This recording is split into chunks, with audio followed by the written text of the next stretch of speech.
Hablando de evangelismo, a mí la figura del endemoniado gadareno es tremendamente significativo, ¿no? Alguien que ha sido beneficiado por Dios explica a los demás los beneficios que ha tenido de la parte de Dios, ¿no? Algo que yo siempre bueno, siempre no, pero llegó un momento en que me di cuenta que muchas veces la Iglesia no hace un evangelismo adecuado, ¿no? Porque hay motivaciones que son falsas, ¿no? Cuando alguien, hace poco alguien nos decía, es que vosotros hacéis proselitismo. Hacer proselitos es intentar que alguien se haga de tu club, ¿no? De tu grupo, de tu iglesia, de tu denominación, y a eso los marcas como parte de tu recinto, ¿no? Vamos a decir. Una cosa es hacerle a alguien miembro de tu partido, de tu iglesia, tal, y otra cosa es evangelizar, ¿no? Es otro asunto diferente. Claro, totalmente, porque el evangelismo tiene que nacer de dos cosas: del amor y de la obediencia. El amor, ¿por qué? Pues porque nosotros, cada uno de nosotros, podemos evangelizar si antes hemos tenido la experiencia. Cuando Jesús habla a los discípulos, cuando ha resucitado y les manda a evangelizar, la primera palabra que les dice es: me seréis testigos en Jerusalén, Judea, Samaria y hasta el último de la tierra. ¿Quién es un testigo? Un testigo es alguien que ha presenciado, que ha visto algo, que ha estado involucrado en un hecho especial y que puede decir verídicamente la verdad de lo que ha ocurrido. La religión es otra historia. La religión es el conocimiento intelectual de unos preceptos, de encíclicas, de mantras, de teorías y de cosas. Pero el evangelismo nace del amor, porque Dios amó al mundo, envió a Jesús para salvarnos, y el evangelismo nace de la salvación. Hace años, todos los veranos yo fui invitado, bueno, todos los veranos no, durante creo que 3 o 4 o así, a dar una escuela de evangelismo. Y un día, dando las clases, me preguntó uno de los hermanos que quería evangelizar: ¿qué necesito para ser evangelista?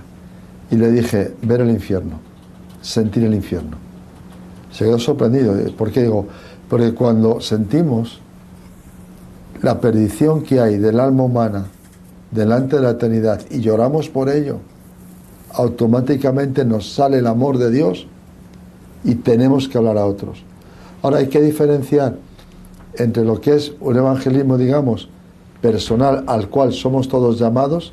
Todo aquel que ha nacido de nuevo es llamado a testificar, a evangelizar, a llevar las buenas nuevas a otros. No hacer prosélitos o amigos, sino sembrarles la palabra de Dios y esperar que el Espíritu Santo redarguya de pecado y haga la obra. Y otra está también el ministerio del evangelista, que es uno de los 5 ministerios de la Biblia, y todos llamados a lo mismo, al amor, para que la gente se salve como nosotros hemos sido salvados. No, pero un evangelista, Efesios dice que él constituyó a unos. Eso es un ministerio que Dios levanta, ¿no? Claro. Pero antes has dicho dar las buenas nuevas. Evangelio significa buenas nuevas. Y alguien que evangeliza tiene que ser alguien que transmite buenas noticias a los demás, ¿no? Claro. Vuelvo a la pregunta anterior, ¿no? Si la Iglesia lo está haciendo bien, imagino que algunos sí, otros no, pero la motivación para que alguien evangelice no puede ser. Yo sé que a veces el marketing en las iglesias y la organización dice, bueno, ¿cómo vamos a gastar recursos para evangelizar si no obtenemos luego resultados en la iglesia, ¿no? de ingresos de nuevos miembros? Claro, la iglesia primitiva, lo que dice la palabra es que el Señor añadía cada día a la iglesia los que habían de ser salvos, ¿no? Una cosa es el crecimiento de la iglesia, que es un asunto de Dios, yo entiendo así, pero algunos, organizando las congregaciones, dicen ya, pero es que si yo, por ejemplo, he oído a personas decir, no podemos ir a las cárceles porque, claro, eso no da rédito a la iglesia, porque las personas que están en la cárcel cuando salen luego no van a tu iglesia. ¿El propósito del evangelismo es que crezca tu iglesia o es que la gente conozca a Jesús? Es que si se enfoca así, Ramón, es un enfoque, entre comillas y con todos mis respetos, mercantilista, comercial, sí. Empresarial. No. Y la Biblia nos da ejemplos. Jesús sacó a uno de los suyos, a Felipe, lo sacó de en medio de un mover espiritual tremendo y lo llevó a un camino donde un hombre pasaba leyendo la escritura y no la entendía. Y Dios le sacó de allí para llevar el evangelio, para evangelizar, para dar testimonio a alguien que luego dice la Biblia que no solamente entendió y creyó la palabra, sino que obedeció en el bautismo de agua.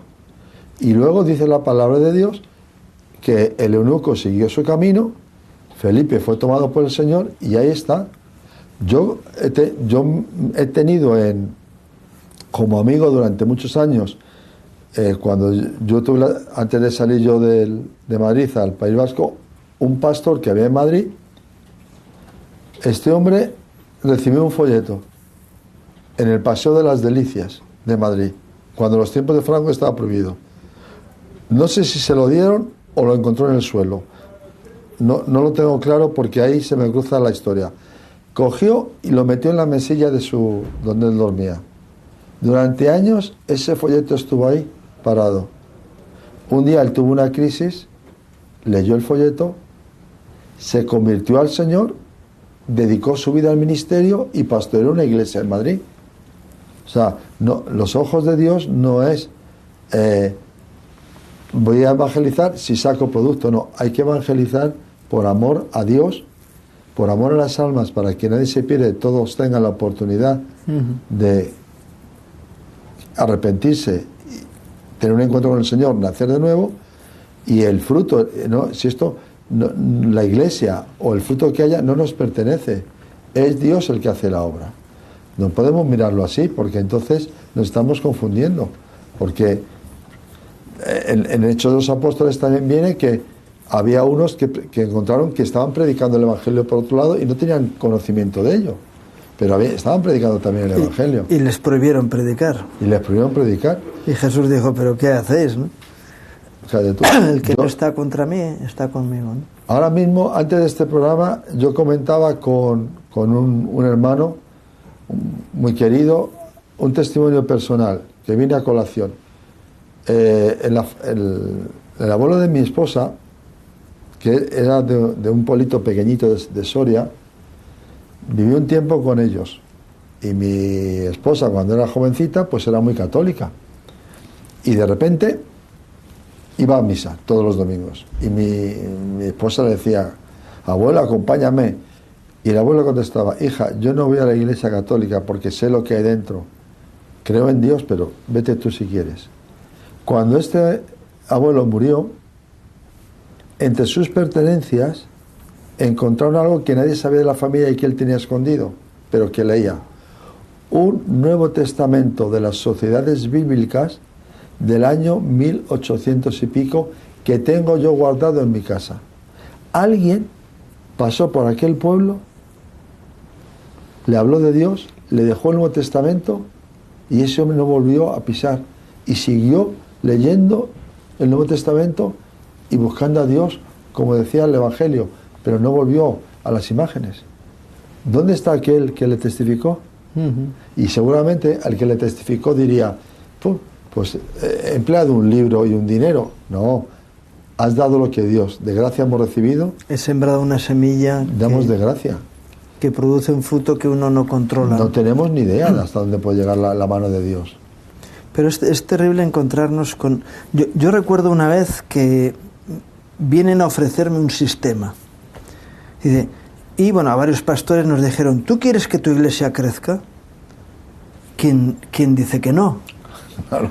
Aunque alguno podría decir, mira, prefiero que crezcan otros, que tengo bastante lío yo ya, ¿no? Pero bueno, y entonces nos vendían un sistema de crecimiento de la iglesia, que era un sistema técnico de marketing, ¿no?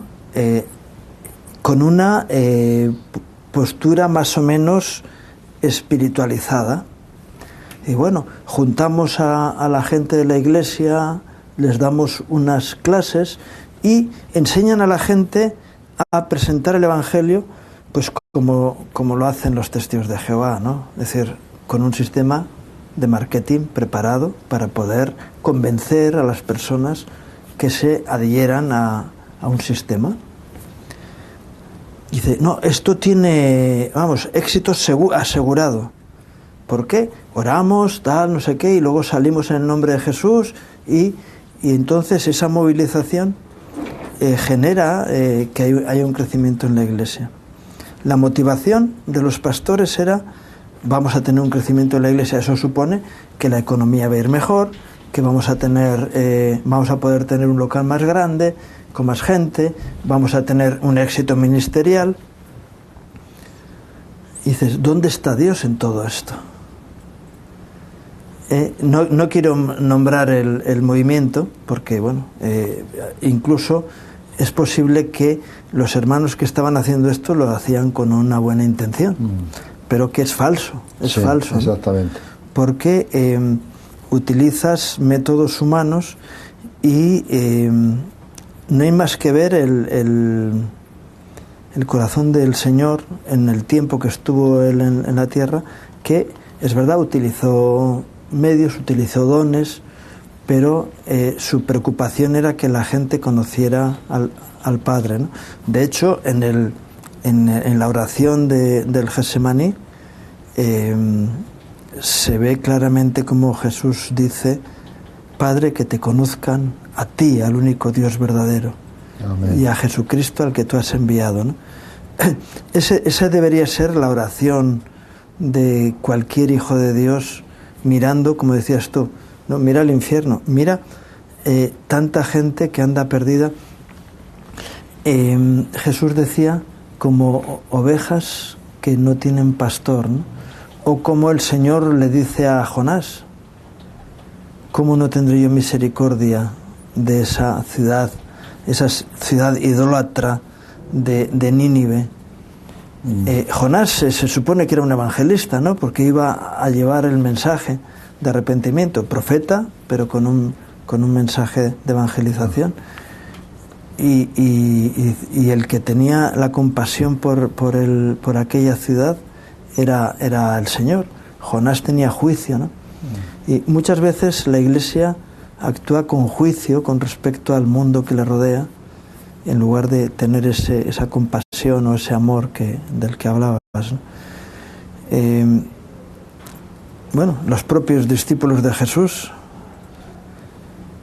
que fueron maltratados, y van al Señor a decirle, oye, fíjate qué idea más genial hemos tenido, ¿qué te parece si pedimos que descienda fuego del cielo y destruya esta ciudad? Y no sabéis de qué espíritu sois, ¿no?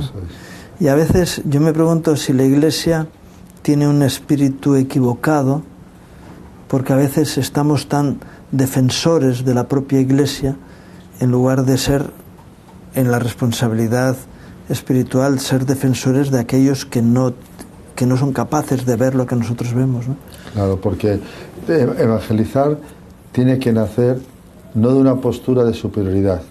Yo conozco el Evangelio, yo soy muy santo, yo tengo la verdad. No, cuidado.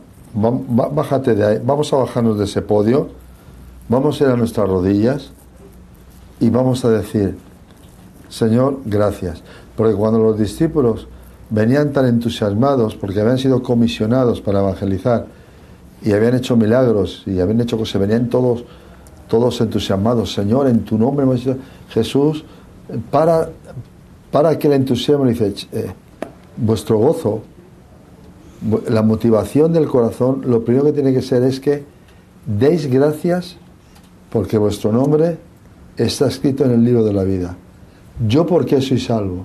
Por la gracia de Dios. ¿Qué es evangelizar personalmente? No es que alguien venga a mi iglesia, no. Es tener la pasión, el amor de decirle a otro, mira, a mí el Señor me ha salvado, me ha liberado, me ha dado una respuesta a preguntas, crisis, interrogantes ahora, y lo más grande es que me ha dado la vida eterna, que no hay miedo a la muerte, que sé dónde voy, y esto merece la pena. Y el mismo Cristo nos dio el ejemplo de ese amor, porque cuando leemos en la Biblia que Jesús fue a hablar a un pozo donde se encontró con una sola mujer que encima era samaritana, lo leemos muy rápido, pero si cogemos un mapa te das cuenta que a donde iba Jesús costó un rodeo de kilómetros ir hasta el pozo de la samaritana. Ahora cuando vamos con el coche, yo ahora que estoy aprendiendo en Madrid con el GPS, de repente me equivoco, digo vaya, y me toca dar una vuelta de 8 kilómetros, parece que es que se me viene el mundo encima. Jesús dio un rodeo impresionante. Si leemos la escritura, el Evangelio, y con un mapa adelante, dio una vuelta muy grande andando en el desierto, en caminos de polo, para ir a decirle a una mujer samaritana, si tú bebes del agua que yo te daré, no tendrás sed jamás. Y luego se fue de allí. Y Felipe, que antes le hemos mencionado, allí hubo un avivamiento. Yo personalmente, es una creencia mía, creo que Felipe estaba gozando de la siembra que Jesús hizo en aquella mujer samaritana, que aquella semilla siguió en Samaria y aquel avivamiento vino. O sea que Jesús mismo nos dio el ejemplo de una vuelta tremenda, hasta uno de los discípulos no querían ir y le sembró el corazón y se fue. Ese es el corazón, de amor, de pasión y de ir con humildad. ¿Por qué? Porque nosotros, yo he sido salvo de mis miserias, de mis pecados, de mis grandes errores, por misericordia y por la gracia. Y eso hay que decirlo con mucha humildad. Sí. A veces evangelizamos a bibliazos, ¿no? Agarramos la palabra que nosotros conocemos porque la estudiamos, porque hemos masticado y se nos predica y no sé qué, y conocemos tanto, y a veces vamos a la calle y transmitimos ese conocimiento, de tú eres un desgraciado, un ignorante, vas a ver cómo yo sé, ¿no? Yo recuerdo una vez estábamos evangelizando por la calle, ¿no? Y venía con nosotros una joven recién convertida y les espató, ¿no?, a una pareja. Oye, ¿vosotros sabéis si estáis escritos en el libro de la vida? Y dijeron, ¿qué?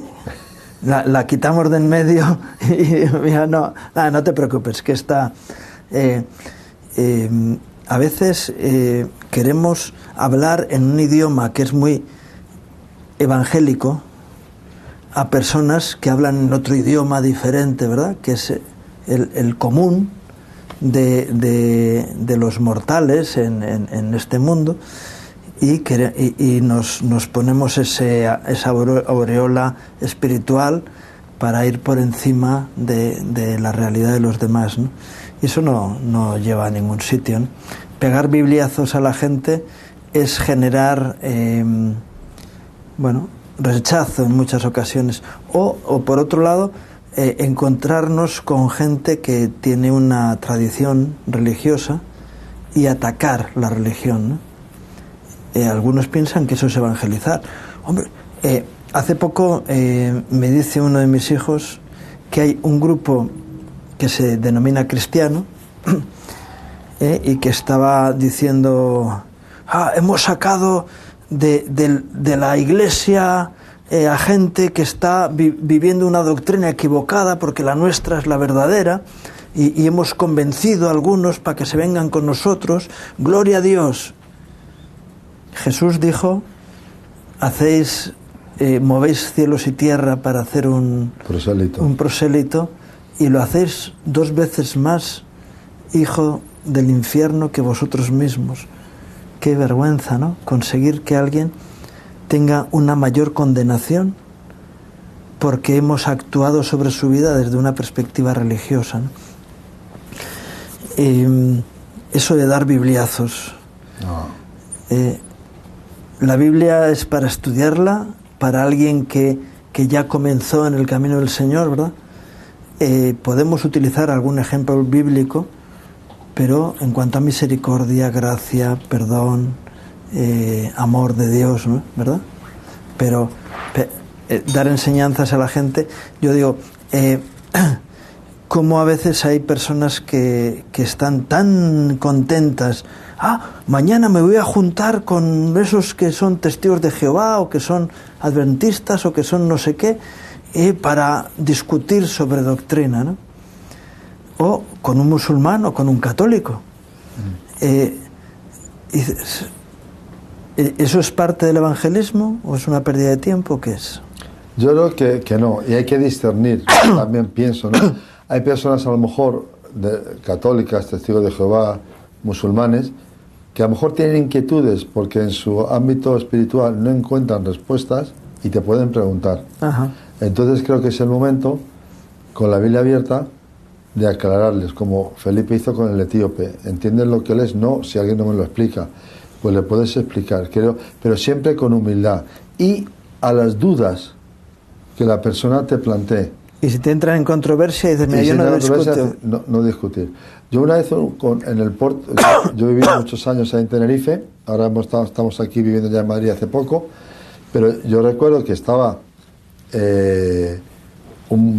testificando a un señor en una cafetería, tenía la Biblia abierta, habíamos quedado tomando un café, y el camarero era musulmán, y vino a meter controversia, y le dije, mire, escuche, esto es muy sencillo, dé gracias a Dios que en España hay libertad, dé gracias a Dios de que yo leo esta Biblia que me prohíbe atentar contra su vida, pero de Marruecos, donde es usted, está escrito en la ley, en la legal, no solo en la ley espiritual de la mezquita, sino en la ley del país, que si usted abre una Biblia o mueve Biblias en su país, es detenido e incluso encarcelado e incluso puede llegar a la muerte. Sí, bueno, en Marruecos en concreto, si haces proselitismo, si tienes una Biblia para ti, ahora mismo, por los acuerdos internacionales, hay libertad de credo. Sí, pero si abres una Biblia en una cafetería para enseñarle a otro... Ahí ya tienes un problema. Puedes ir a la cárcel. Entonces dije, así que mire, no hay controversia. Cuando su fe le permita esta libertad espiritual de compartir libremente, podemos hablar y ya está. ¿Para qué entrar en controversia? Jesús nunca entraba en controversia con los que querían discutir. O sea, es más, les contrarrestaba con una pregunta. Yo os contestaré si tú antes me contestas esto. A mí cuando algún testigo de Jehová quiere venir, mira, ¿por qué tal? Digo, escucha una cosa. Explícame el texto este de Jesús y Nicodemo. Nadie descendió del cielo sino el Hijo del Hombre que está en el cielo. Si Jesús no es Dios, ¿cómo puede estar hablando con Nicodemo en la tierra y estar en el cielo a la vez? Digo, dame la respuesta y luego hablamos. ¿Para qué discutir? No, yo no discuto porque encima hay un texto que, bueno, hay por lo menos dos textos, ¿no? Uno dice que no discutamos sobre palabra porque esto trae perdición a los oyentes, ¿no? Y luego el otro que, a ver, se me fue de la mente, pero realmente qué potencia puede haber en vivir una vida de agradecimiento a Dios y transmitir eso, ¿no? Yo también he tenido oportunidades de preparar a personas para evangelizar, ¿no? Y eso te lleva a ti a tener una reflexión de qué vas a transmitir, ¿no? Y yo les decía a los hermanos, mira, si tú vas a vender un producto, lo primero que tienes que hacer es, aunque sea marketing, ¿no? La idea de marketing, pero es creer en el producto. Si tú vas a vender un producto en el que no crees, vas a fracasar, ¿no? Entonces, qué bueno que tú puedas, entusiasmado por la experiencia personal en tu relación con Dios, puedas transmitir eso a otros. ¿Qué ocurre? Que cuando tú tienes esa realidad en tu vida, aparte de que tu hablar va a coincidir con tu hacer, es decir, el mensaje que das va acompañado de tu propio testimonio personal, vas a poder estar transmitiendo un mensaje de gracia y de esperanza, de gratitud y de júbilo, de estar contento y gozoso con la experiencia que vives. Una vez unos amigos, después de 15 años en el ministerio, nos preguntaron: oye, ¿no os arrepentís de haber tomado la decisión que tomasteis? Y en ninguna manera. Bueno, tanto mi esposa como yo dejamos nuestros trabajos, dejamos en un llamado personal de Dios, ¿no? Y claro, estos eran conocidos, y nos dijeron: oye, pero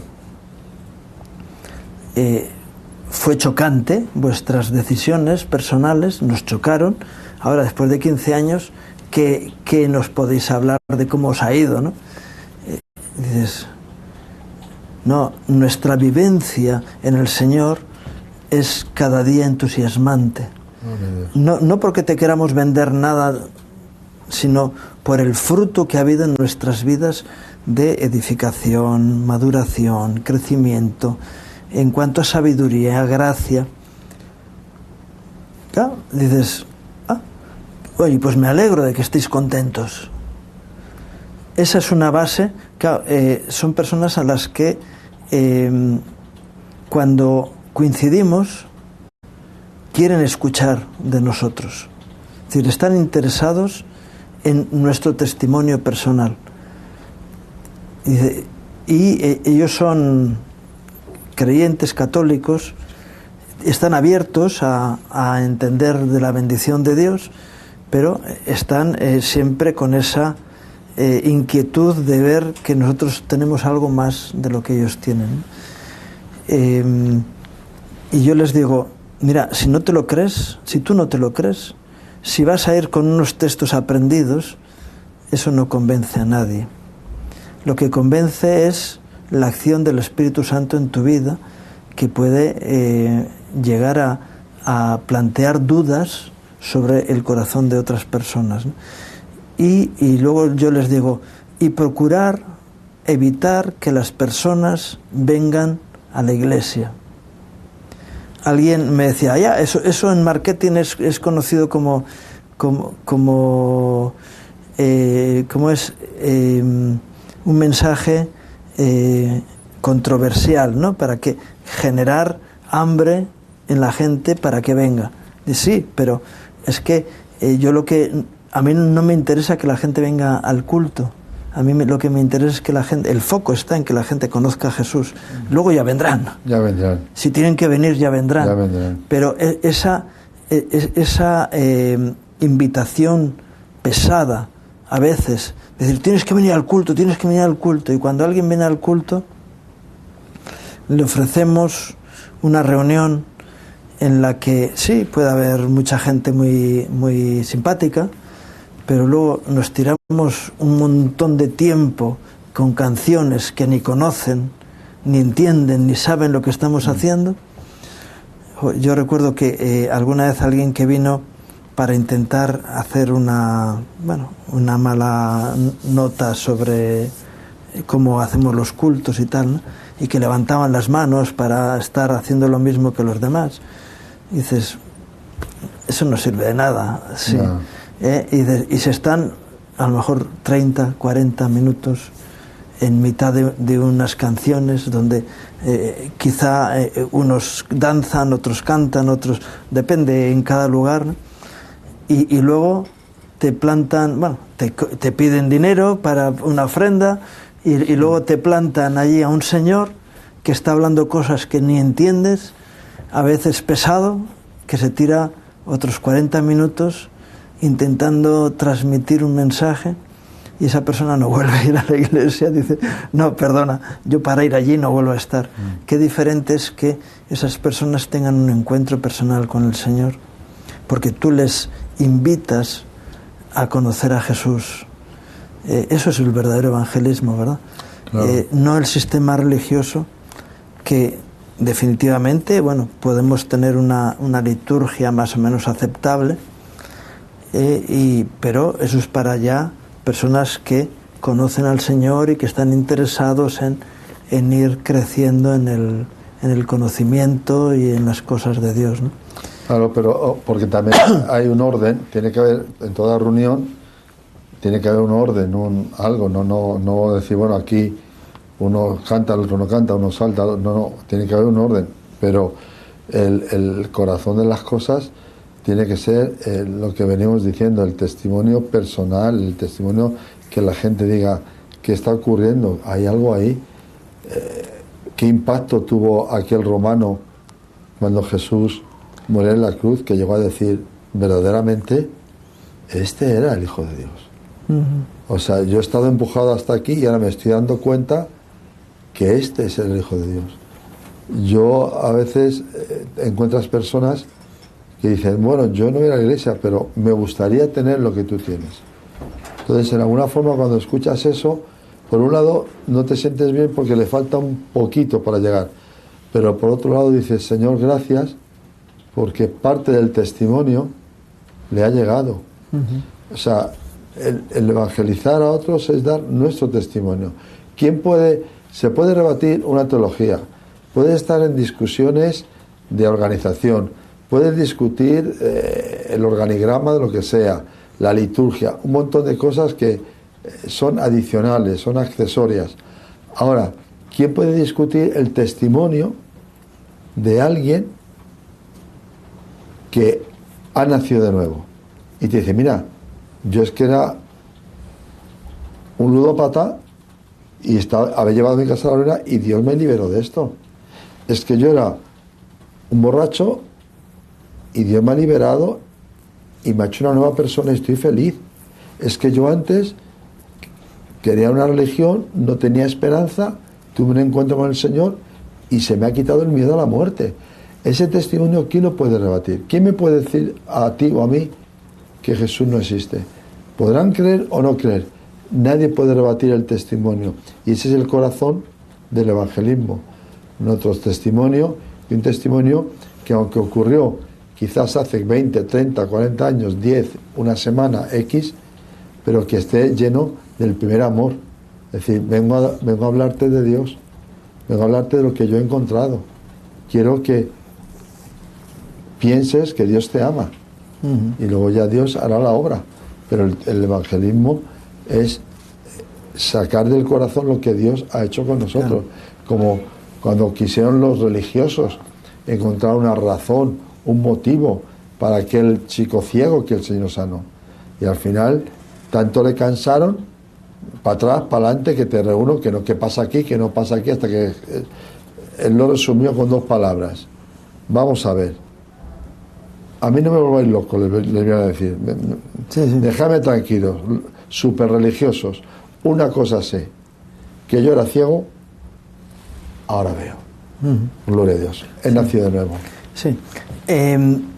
Los dones del Espíritu, la manifestación del poder de Dios a través de los dones del Espíritu, a veces es utilizado como un medio de evangelización. Jesús se encontró con 10 leprosos y 9 no volvieron, aunque los 10 fueron sanados, no volvieron a él, ¿no? Y hubo uno que volvió. El caso aparece en los evangelios porque da un toque a ese mundo religioso, ¿no? Que reciben la sanidad pero siguen en su tradición religiosa en lugar de buscar algo más de aquel que les sanó, ¿no? Y sin embargo, dice, solamente ha venido este extranjero. Es que los otros tenían que cumplir la ley de presentarse delante del sacerdote y él no. Pero este recibe la verdadera sanidad y el verdadero premio, que es la salvación, ¿no? Tu fe te ha salvado, ve y no peques más, ¿no? como tantos casos de personas que fueron impactados por el poder de Dios, pero que luego dieron un paso más adelante, ¿no? Y muchas veces nos encontramos con que nos centramos en eso. Bueno, el ciego tenía el testimonio personal. Yo antes era ciego, ahora veo. Y alguien puede decir, mira, yo pedí sanidad y recibí sanidad. Lo que nos dice la Biblia es que en los últimos tiempos habrá un poder engañoso, ¿no? Y es decir, que hoy en día nos encontramos con curanderos espiritistas que producen sanidades en las vidas de las personas, ¿no? Igual que la Iglesia. Es decir, de alguna forma, igual que cuando Moisés y Aarón fueron delante de Faraón y manifestaron el poder de Dios con la serpiente, el báculo que se convierte en serpiente, y las primeras manifestaciones sobrenaturales son replicadas por los magos, ¿no?, de Egipto, y cuando ya no pueden ellos replicar dicen, no, esto es mano de Dios, es decir, esto no son trucos de magia, esto es algo más. Pero va a haber dones manifestados en sanidades y en prodigios y en milagros con un poder engañoso. Eso es lo que dice la palabra, que va a ocurrir en los últimos tiempos, ¿no? Y cómo podemos diferenciar o aprovechar los dones para llevar a las personas a los pies de Cristo y hacer una diferencia con los dones engañosos que llevan a la perdición, ¿no? Bueno, creo que al leer la Biblia uno descubre que es bastante sencillo. Jesús dijo, id por el mundo y predicad el Evangelio. Estas señales seguirán a los que creen. O sea que, y hoy muchos invierten los términos.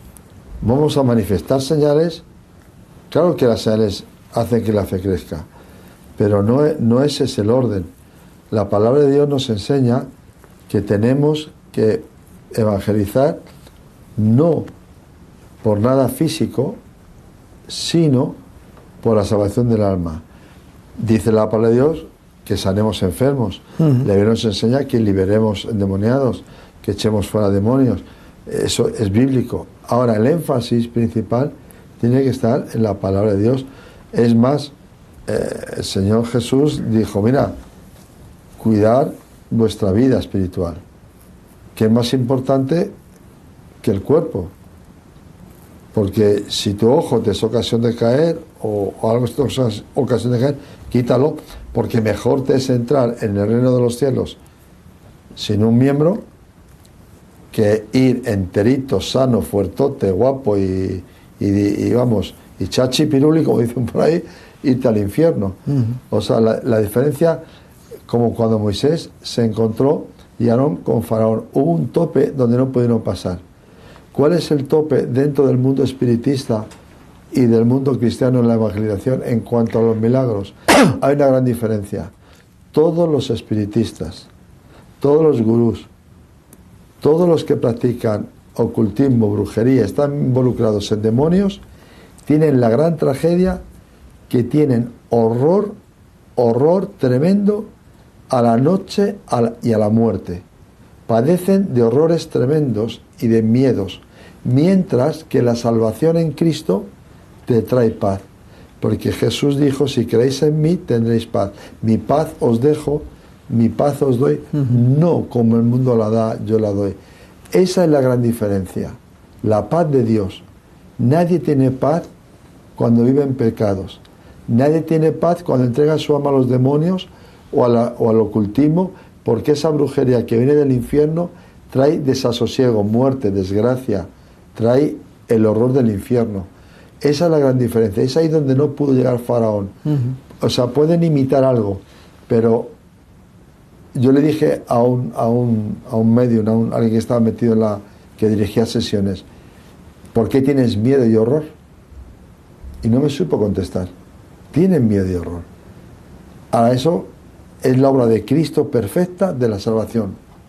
No nos ha dado Dios espíritu de cobardía, de temor, sino de amor de poder, de dominio propio. La gran diferencia. Así que los dones deben de alguna forma deben de ir acompañados del fruto del Espíritu, ¿no? Claro. Gozo, paz, paciencia, benignidad, bondad, mansedumbre y templanza. El Señor sella lo que Él hace con el fruto, ¿verdad? Mientras que si uno solamente se fija en el hecho milagroso, puede ser que vaya equivocado, ¿no? Pero siempre mirar detrás si hay exaltación de Cristo, si hay reconocimiento del amor de Dios, si hay esa paz que estabas diciendo, porque el perfecto amor echa fuera el temor, si hay esa seguridad personal en la fe, y entonces dices, no, es que la acción de Dios no es sectaria, no es seccionada, ¿no? Sino que su trabajo lo hace de forma integral, completa, ¿no? De tal forma que Él trae un equilibrio entre lo que es físico, lo que es anímico y lo que es espiritual, ¿no? Y cuando Dios está obrando y hace un milagro, se produce gozo. No alegría, sino gozo, ¿no? El gozo es más profundo que la alegría. La alegría es muy pasajera, porque la siguiente noticia que es controversial, ya se acabó la alegría, ¿no? Se fue todo. Dice, sin embargo, el gozo es una potencia que permanece. Por eso, cuando hay manifestación de dones del Espíritu, tiene que ir acompañado con el fruto, ¿no? El amor, el gozo, porque el diablo, cuando manifiesta su poder, sigue robar, matar y destruir, engañar. Es decir, hay un texto en la Biblia que dice que ninguna verdad proviene de la mentira, ¿no? Nunca una verdad proviene de la mentira. Y Dios no mezcla luz con oscuridad, ¿no? Amén. No mezcla. Entonces, qué bueno que podamos diferenciar. Digo, claramente, mira, es que el sello de Dios está en la claridad. Es verdad que ha habido evangelistas que han utilizado el nombre de Dios. El Señor ya lo dijo a Moisés, ¿no? No uses el nombre de Dios en vano, para sacar réditos personales, y así ahí está la vergüenza de esos telepredicadores. Nosotros estamos hoy siendo telepredicadores, ¿no? Siendo telepredicadores que de repente se llenan de recursos, viven una vida desenfrenada de lujos, etcétera, etcétera. Porque claro, alguien que tiene un poder espiritual, muchas veces es buscado por la gente, ¿no? Jesús se tenía que estar escondiendo porque la gente, y a los apóstoles, cuando empezaron a manifestar los dones del Espíritu, les traían, incluso dice que Pedro pasaba su sombra por encima de los enfermos y se sanaban. Ocurre con los medios de comunicación, ¿no? Que a veces hay personas que dan testimonio. Estaba yo en mi casa y estaba escuchando, tuve la fe y recibí una sanidad, o encontré al Señor, ¿no? Y tú no te das cuenta de lo que Dios está haciendo y Él lo hace, ¿no? Pero cuando hay esa manipulación o ese beneficio propio con respecto al don que Dios ha dado, dice, hay mal asunto, ¿verdad? Claro, y eso no es nuevo, porque en Hechos de los Apóstoles, cuando uno que se había convertido, sí, Bar Jesús, que de repente vio ese poder, que había engañado a la gente, vio que eso podía darle ganancia, vino a los discípulos y le dijo, oye, ¿cuánto cuesta el que yo también tenga esto? ¿Cuánto vale? Y no, estás equivocado, fuera de aquí, y que tu dinero y tú perezcáis juntos.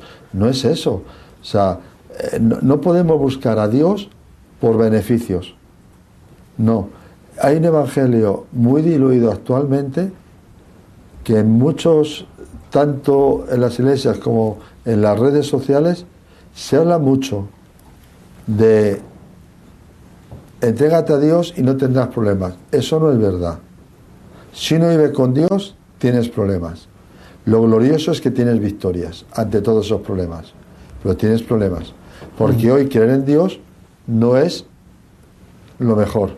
Es justamente ir contracorriente. Como... Bueno, es lo mejor, pero... Sí, pero, bueno, perdón, me he explicado mal. Me refiero humanamente hablando o socialmente hablando.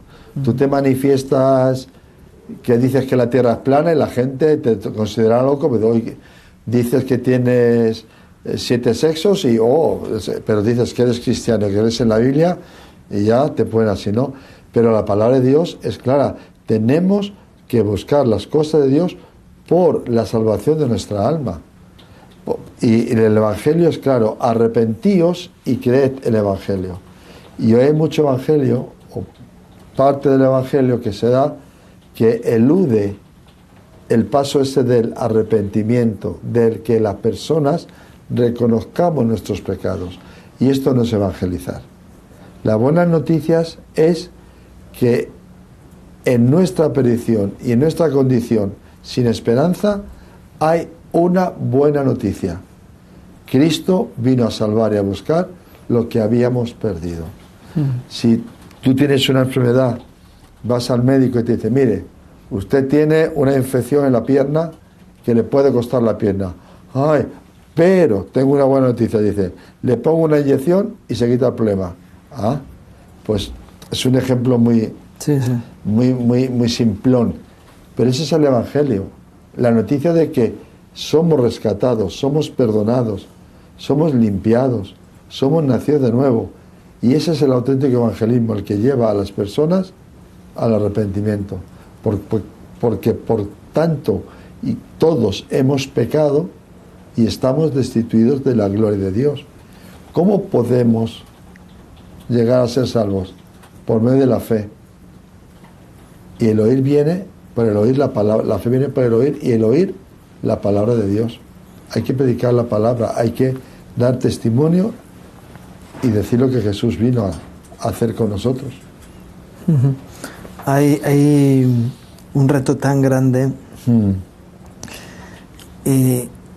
Cuando una iglesia es viva, está habiendo varios movimientos ahora, o personas especialmente que tienen carga por este país, por España. Bueno, ya hace mucho tiempo que está habiendo este mover, ¿no? Antes España era el lugar del cementerio de los misioneros, y ahora está habiendo movimientos internacionales importantes de evangelización que tienen puesto su foco en este país porque piensan que es un tiempo oportuno de Dios, ¿no? Y a veces vienen con métodos de evangelización y hacen que las personas tengan un sistema de evangelización, ¿no? Y resulta que ponen en práctica el sistema y funciona. Y entonces la gente se entusiasma con el sistema. Viene otro movimiento con otro sistema, lo implanta, lo enseña, y resulta que hay personas que lo ponen en práctica y funciona. Y ponen el foco otra vez en el sistema, ¿no? Y yo muchas veces les digo: mira, no es cuestión de sistema, es cuestión de que la iglesia salga a evangelizar. Sí. Porque puede haber diferentes maneras en que uno aprende a acercarse a los demás, ¿no? A vencer sus propios temores y todos esos conflictos de las vergüenzas de a veces decir que uno tiene una fe que otros te miran por encima del hombro. Pero dices, en el momento en que la iglesia manifiesta la alegría de la salvación, de la regeneración personal, pues dices: mira, yo era un degenerado y ahora soy una persona regenerada, he podido restaurar mis relaciones familiares, matrimoniales, con mis padres, con mis hijos, con, yo que sé, tantas y tantas cosas que estaban rotas y que hemos podido restaurar. Y dice: ¿hay posibilidad de todo eso? Sí. ¿Y has ido a un psiquiatra, a un psicólogo, tal? Y yo: no. Dios ha cambiado mi corazón y ahora soy proactivo en cuanto a la bendición hacia otras personas a mi alrededor, ¿no? Esto es impactante. No es el método. Descartes, el René Descartes, ¿no? Él escribió el discurso del método, enfocando en el método las cosas. Eso es muy científico, pero la obra de Dios no es metódica. Y bueno, los metodistas dirán, ¿cómo que no? Bueno, sino que desde un corazón dispuesto hay fruto cuando la Iglesia realmente va a enseñar los beneficios. Yo recuerdo, creo que es el Salmo 103 o el 105, que dice el salmista a su alma: no te olvides de los beneficios que tienes. Ninguno de sus beneficios. Dios es quien perdona tus pecados, sana tus heridas, rescata del hoyo tu vida, te hace andar sobre las alturas como la cierva, etcétera, etcétera. O Isaías diciendo: los que esperan en el Señor tendrán nuevas fuerzas, ¿verdad? Qué bueno cuando la Iglesia sale con esa gratitud y con ese júbilo. El mundo necesita un mensaje positivo frente a un mundo tan negativo que estamos teniendo, ¿verdad? Un mensaje positivo y de poder y de gracia dado por personas honestas, transparentes, sencillas, pero personas que hayan experimentado y que vivan realmente el Evangelio, porque el mundo ya también está cansado de tanta palabrería, de tanto charlatán. Se nos acabó el tiempo. Vamos a orar, porque creo que es importante que terminemos siempre como colofón orando. Te pido que puedas dirigirnos en oración. Padre, te damos gracias por este tiempo. Pedimos que bendigas a los televidentes, a los oyentes de Radio y Televisión Solidaria. Pedimos, Padre Celestial, que nos ayudes a nosotros, que nos bendigas, que nunca salgamos del camino de la humildad, de la sencillez. Te damos gracias por habernos rescatado, habernos salvado. Gracias por haber sido llevados, redarguidos por el Espíritu Santo de nuestros pecados. Gracias por haber perdonado tanta maldad, tanta transgresión, haber limpiado tanta suciedad de nuestros corazones, de nuestras mentes, de nuestras almas. Gracias por Jesús y la sangre que derramó. Y gracias por el Espíritu Santo que ha venido a habitar por la fe en nuestras vidas. Pedimos en el nombre de Jesús que bendigas España con un despertar, con un avivamiento espiritual.